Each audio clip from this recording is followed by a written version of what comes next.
Do you know many people are having trouble with their Dyson Purifier's red filter light staying on? Don't worry. In this video, we'll show you how you do this. Let's start. Step 1. Prepare device. First, make sure your Dyson TP07 air purifier is turned on and ready to operate. Step 2. Find button.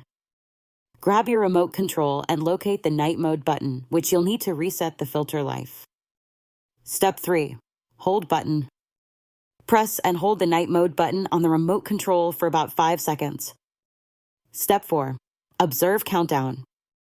Observe as the machine's display performs a countdown, signaling the reset process is occurring. Step 5. Complete reset.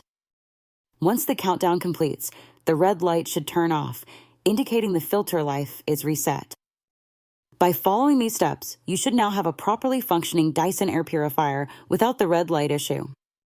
Still need help? Visit our website for the complete manual. There you will also find questions and answers from other Dyson users.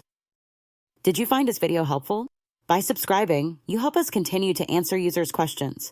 So, subscribe to our channel. Thanks for watching and see you in the next video.